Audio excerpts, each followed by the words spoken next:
You know what I noticed today? Hmm? You were really quiet at the party last night. Like, unusually quiet, even for you. Was it that obvious? A little. I mean, not in a bad way. I just noticed you kind of disappeared into the corner at some point. Yeah, I was just tired, I think. Tired? Or tired of talking? Both? I don't know. It's hard to explain. Try. I'm curious. Okay, so you know that feeling when you're at a party and everyone seems to be having these really easy, fun conversations, and you're just standing there trying to think of something, anything to say. Ugh, absolutely. And then you finally think of something, but by the time you open your mouth, the conversation has already moved on. Ugh, yes, that is the worst feeling. So last night, I was just standing there, smiling, nodding, pretending I was totally fine. But inside, I was just thinking, why is this so hard for me? I'm Sarah, by the way, for anyone who's new here, and that person sitting across from me looking a little emotionally exhausted from social interaction. That's me, Alex. And today we are talking about something that I think a lot of people feel, but almost nobody talks about, which is why does talking to people feel so hard sometimes? It sounds so simple when you say it like that. Right? Like it should be easy. You open your mouth, words come out, people respond, done. But it's not like that. It's really not. So let's start with last night. After you got home, what happened? Okay, this is embarrassing. I got home, laid down on my bed, and just started replaying every conversation I had. Every single one. Like watching a movie of your own awkwardness? Exactly. I kept thinking things like, why did I say it like that?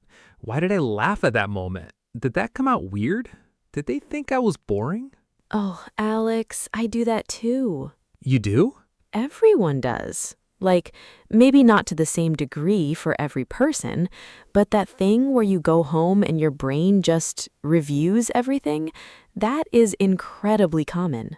It doesn't feel common. It feels like I'm the only one doing it. That's the trick of it, right? Because everyone's doing it quietly, at home, alone, so you never see it in other people. That's kind of sad, actually. A little bit, but also kind of reassuring. Like, you're not broken, you're just human. I never thought about it that way. You know, I want to stay with that for a second, the replay thing. Because I think people hear that and they think, okay, that's just anxiety, move on.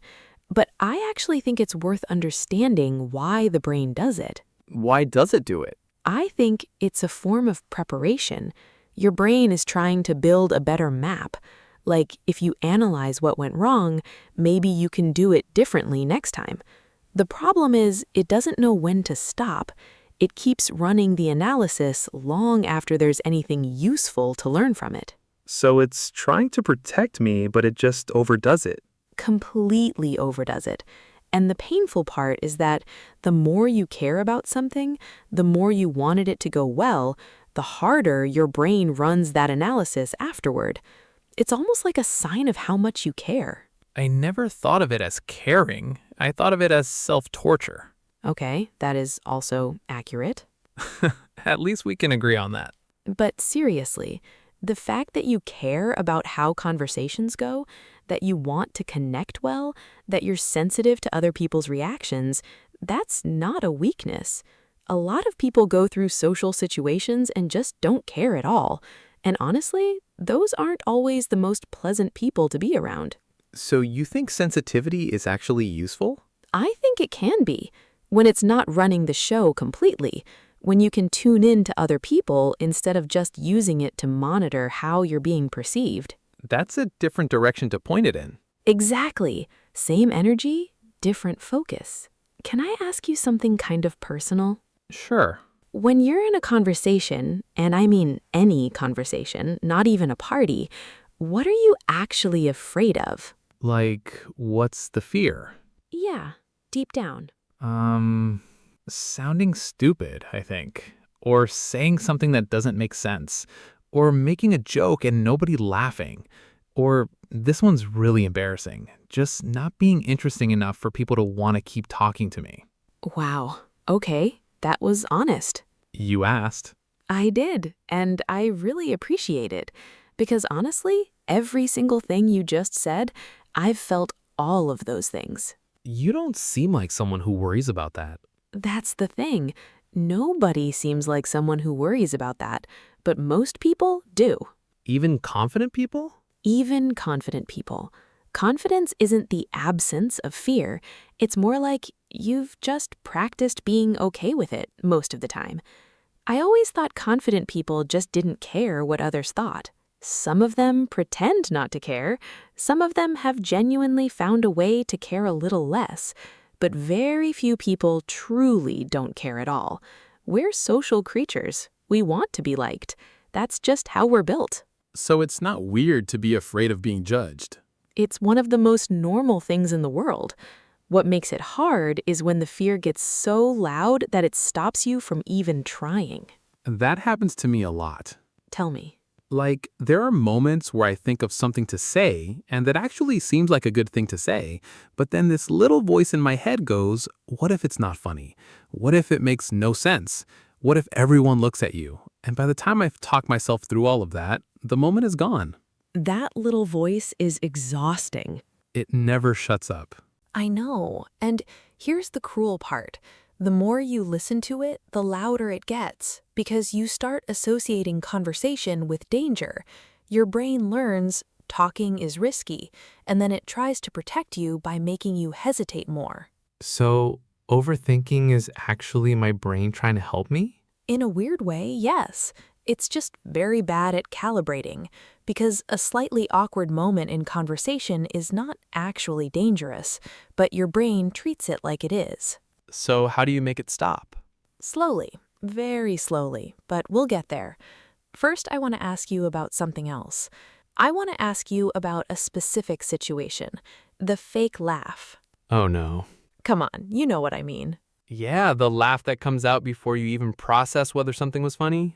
The social reflex laugh. I hate that I do that. It feels so dishonest, and then I feel bad about it. But why do we do it? What's the function? I think it buys time. Like, if I laugh, the conversation keeps moving. Nobody notices I was just standing there with a blank expression trying to figure out what to say. It's social glue. It keeps things flowing when your brain has temporarily gone offline. Put that way, it sounds almost useful. It kind of is, in small amounts. The problem is when it becomes the main thing, when you're laughing and nodding and agreeing just to stay safe, and you've completely stopped saying anything real. Yeah, that's when you go home feeling empty, because you were there physically, but you weren't really present. And it's exhausting too. It takes a lot of energy to perform engagement instead of actually being engaged. So much energy. I always feel more tired after a social thing than before. That's real. It's called social exhaustion, and it's very recognized. Some people, after being around others for a while, need to be alone to recharge. That's not antisocial, it's just how they're wired. But for people who are anxious in social situations, there's an extra layer of exhaustion on top of the natural one. Because you're not just socializing, you're also constantly monitoring, editing, worrying, performing. It's like running two programs at once. Exactly. You're having the conversation and you're running this whole background process of self-evaluation. It's twice the work. And the background process is the one that wins, usually. What do you mean? Like, I'm so focused on how I'm coming across that I stop actually listening. And then I miss things. And then the conversation gets harder because I've lost the thread. And then I panic more. That is such a common experience, and the fix is counterintuitive. Most people think they need to think more, plan better, prepare more, but what actually helps is thinking less about yourself and more about the other person. Just focus on them? Genuinely listen, be curious about them, ask a follow-up question to what they just said. When your attention is on them, it takes it off yourself, and that's when conversations start to feel natural. But what if I can't think of a follow-up question? Almost anything works. How did that make you feel? What happened after? Did you expect that? You don't need something clever, you just need to show that you are listening. That sounds manageable. It is. It's one of the most manageable social skills there is because it requires almost nothing from you except attention. Do you think of yourself as a quiet person? I mean, yeah, people have always said I'm quiet since I was a kid. Does that feel like a criticism when they say that? Sometimes, like the word quiet gets said in this tone, like it's a problem to be fixed. I hate that. Yeah, like quiet is somehow less than. Like I should be louder, more energetic, more, I don't know, just more. And do you ever try to be? All the time. I'll go to something and tell myself, okay, today you're going to be fun. You're going to be engaged, so you're going to laugh easily and talk a lot, and people will like you. And then I get there and I just don't know how to do it. Because you're performing something that isn't you. Exactly. It feels fake, and I think people can tell. Maybe, but I also think a lot of people are too busy performing their own version of themselves to notice yours. That's kind of dark. It's a little dark, yeah, but it's also freeing if you think about it. Can I tell you something? The part I struggle with most is not even conversations. It's before conversations, like the anticipation. Oh, say more. Like if I know I'm going to see a group of people, even people I've met before, people I like, I spend so much time before it just dreading it, rehearsing what I'll say, running through possible conversations in my head, imagining all the ways it could go badly. And then by the time you actually get there, you're already exhausted. Yes, I'm worn out before it even starts. This is something I think a lot of people experience and nobody names it. It's like pre-social exhaustion. You've already used up all your energy worrying about the thing before the thing even happens. That's exactly it. And then when it's over and it went fine, and it usually does go fine, I feel kind of silly for worrying so much. And then you worry about the next one anyway. Every time. Here's something I find really interesting about quiet people, though. In my experience, they're often the ones who are thinking the deepest thoughts in the room. They're listening, they're noticing things, they're processing. Or they're just panicking internally. Sometimes both. But my point is, there is real value in the way quiet people engage with the world. The problem is that our culture, especially in Western countries, especially in the US, we celebrate loudness. We reward people who speak first, speak often, speak confidently, and that makes quieter people feel like something is wrong with them. But nothing is wrong with them. It's just a different style. Completely different style. Not a lesser one, just different. I wish someone had told me that when I was younger. Me too. Can I tell you something about how quiet people are actually perceived, not how they fear they're perceived? Yes, please. Studies on this are kind of fascinating. When people are asked to describe someone they just met who was quiet and thoughtful, not cold, just calm and measured, they often use words like trustworthy, intelligent, a good listener, someone I'd want to talk to again. That is the opposite of how I feel inside. Right. Inside, you feel like I'm awkward, they think I'm weird, I'm boring, but from the outside, the person who doesn't fill every silence with noise, who speaks when they have something to say, often registers as confident and considered. So the whole time I've been trying to be louder, I might have been moving away from what was actually working. Possibly. Trying to be someone you're not tends to read as awkward because it is awkward, because it's not natural. Whereas just being your quiet, thoughtful self might feel more comfortable to the people around you than you realize. That's a strange and slightly annoying thing to hear. Why annoying? Because it means I've been fighting against myself for years when maybe I just needed to stop fighting. Not stop entirely. Growth is real, working on your confidence is real, but there's a difference between growth and self-rejection. You can become more comfortable socially without deciding that who you are right now is wrong. I think I've mostly been doing the second one. A lot of us have. It's almost like the starting point is, I am broken, let me fix this, when actually the starting point that works better is, I am whole, let me get a little more comfortable. I am whole, let me get a little more comfortable. I like that. Can we go somewhere a little deeper for a minute? Yeah, of course. Because I think there's something underneath all of this that we haven't said yet, and I think it's the thing that actually makes this so painful for people. Okay. It's loneliness, isn't it? This feeling of being socially disconnected even when you're surrounded by people. Yeah, That's it. That's the real thing. I don't talk about this much, but yeah, I can be at a party, a dinner, a family thing, surrounded by people who know me and still feel completely alone. Like there's this glass wall between me and everyone else. That image of a glass wall is, yeah, that's exactly it.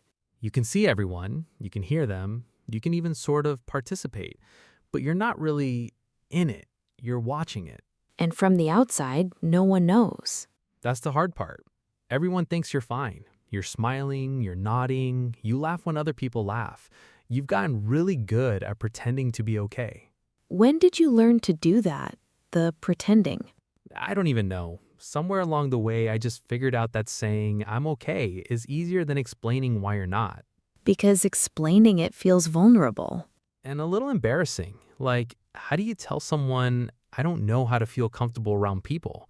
That sounds pathetic. It doesn't sound pathetic to me. It sounds really, really human. Does it? You know what's interesting? Some of the loneliest people are also the ones who want connection the most. It's not that they don't care about people, it's the opposite. They care so much that the fear of it going wrong feels unbearable. That is very accurate. Like, you want to be close to people, you want real conversations, you want to feel known.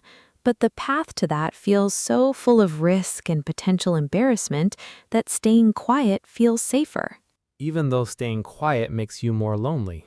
Exactly. It's a really painful loop. I've never heard it described like that, but yes, that's exactly what it is. Can I say something? Please. I think the thing that makes it worse is watching other people who seem to just connect so easily. Like, they walk into a room and within 10 minutes, everyone loves them. And I'm standing there wondering, what is wrong with me? Why can't I do that? The comparison thing. It's really hard not to compare. I know, and I want to gently challenge you on that though, because the people who seem to connect easily, do you think they're not nervous? Do you think it just comes naturally with no effort? It looks that way. Here's what I've learned though. A lot of socially confident people, not all of them, but a lot, learned how to manage their anxiety. They got comfortable with being awkward. They had enough good experiences to start trusting themselves a little more. But that took time and failure and embarrassing moments. So they weren't always like that. Most of them weren't. The person you're comparing your inside to is their outside, and outsides are almost always misleading. I compare my inside to everyone's outside all the time. We all do. It's just worth knowing that's what you're doing. There's something else I want to say about groups specifically. Go ahead. One-on-one, I can actually be okay. Like this right now, just the two of us is fine. I feel fine. But in groups, I just disappear. Like my brain completely shuts down and I become invisible. Why do you think that is?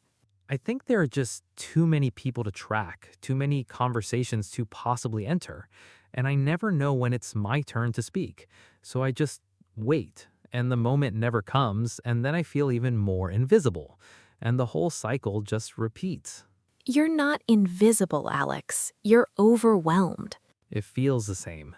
I know it does, but the difference matters. Invisible means people don't see you. Overwhelmed means you can't fully show up.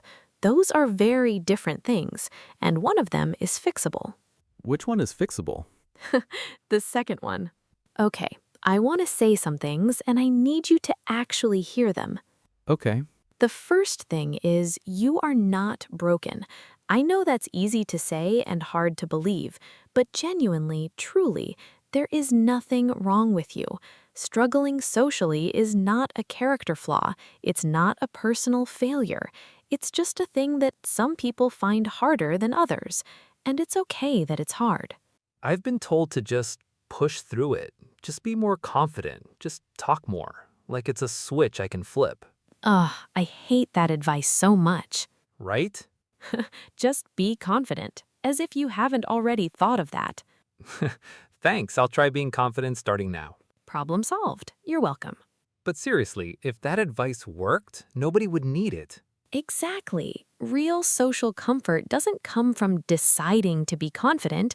It comes from small, gradual experiences that slowly teach your nervous system, this is safe. People are okay. I can do this. Small experiences? Really small ones, like making eye contact with a cashier and saying one thing, or saying something small in a group, even if your heart is pounding, or, and this is one I love, just allowing a moment to be awkward without trying to fix it. That last one is really hard. I know, because when there's silence, your brain screams, say something, fix this, it's so uncomfortable. But actually, a lot of silences are fine. Not every moment needs to be filled. And the more you practice sitting in discomfort, the less uncomfortable it becomes. I always feel like awkward silences are my fault. They're almost never just one person's fault. And even when they happen, even when something genuinely comes out weird, or the joke doesn't land, or you say the wrong thing, it's almost always less memorable to the other person than it is to you. You mean they forget it faster?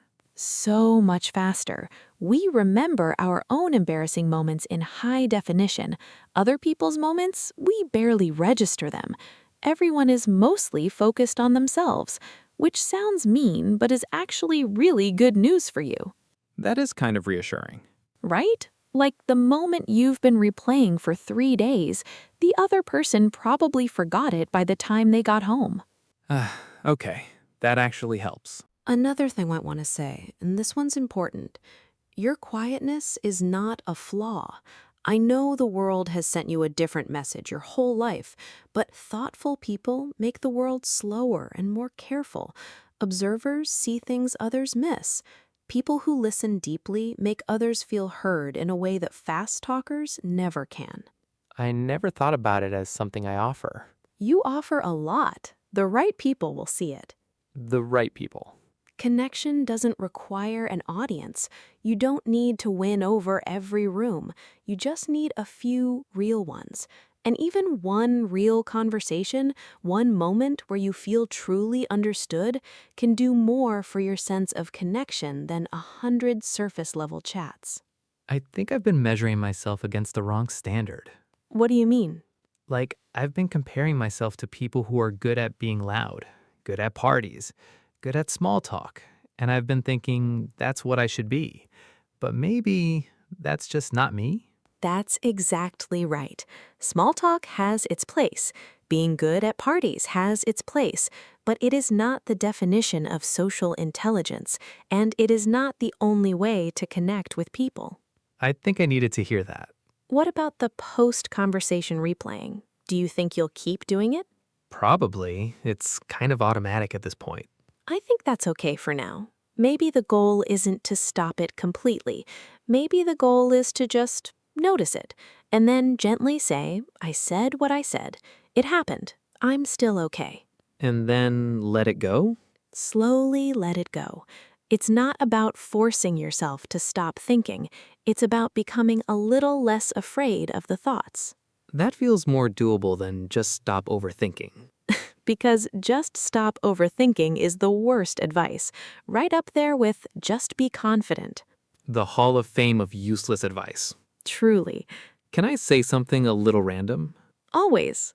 This conversation right now is one of the easiest ones I've had in a long time, and it's literally about how bad I am at conversations. That's not random at all. That's actually the whole point. What do you mean? When someone makes you feel genuinely safe, when you're not being judged, when you can say the weird thing and it's okay, when there's no performance required, conversation stops being scary. It's not a skill issue, it's a safety issue. A safety issue. The reason talking feels hard is rarely because you're bad at it. It's because somewhere along the way, you learned that social situations were risky, that the wrong word could cost you something, that you had to be interesting or funny or charming to earn your place in a conversation. And you can unlearn that?